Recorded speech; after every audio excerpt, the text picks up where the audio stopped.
Тілімді қышытпа менің бар ғой, онсыз да теріме симай отырмын. Ақша әкеп қолыма ұстатсаң, жағдайыңды жасаймын, түсіндің ба? Тілеп алған аурудың ем жоқ деп ішме ана мастерканыңды. Қоймайым дедің ғой, қоймайым. Ә десең мәдейім, ұрсаң тебем. Басыңа дың ет дейіп атыр ма? Не көзің аларып? Қойсай болды. Қоймайым ма? Ажырасып кетейін десем бар ғой, бажамды демейм бар ғой. Бар, бажаңмен барып тұр бар.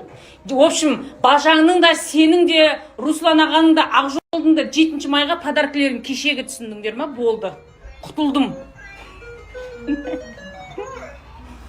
Жаңа жазыпсыздар мағана, киімің сатал екен, ауыстырыш деп.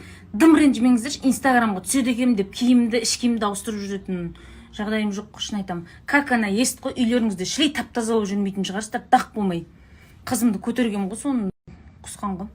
В общем, жаңа ниткалар деген парақшасымен реклама жасадым. Қолмен жасағанды мойынмен көтер дейді қазақ. Мен өзімде алданып қалдым, мен білмеймін, мен просто реклама жасадым деп мен басымды алып қашпайым. Маған сенген жандарға айтып жатырмын, жазыңыздар деп. Осы уақытқа дейін мен куә қаншама адамның ақшасын қайтарттым. Товары бармағанның товарын жіберттім. Бәрін сторисқа шығармасам да, жаңағы заказ берген адаммен мына жақтан заказ алған адамның екі ортасында отырмын. Ол енді біздің Шымкенттің қатындары әңгіме десе мынау жердегі жыланның қимылдағанын сезіп айтып отырамыз ғой. Ол әйел туралы біраз информациямен жинадым. Шында да аяғы ауыр келіншек Турция сатып жүр. Содан әйтеуір қолындағы аз-маздан тапсырыс беріп, ел алып жатқан, сауда жүріп жатқан, сомен енді сәл крупныйлау заказ берген.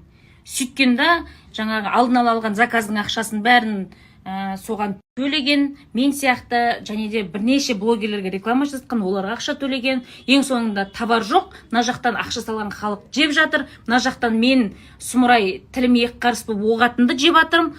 Сонымен енді шарадай басы, шақшадай басы шарадай болып отыр ол келіншектің. Кішкене ғана түсіністік танытайық. Адамның күні адаммен, маймылдың күні бананмен дейді ғой. Алла қаласа барлықтарыңыздың ақшаларыңызды қайтарады.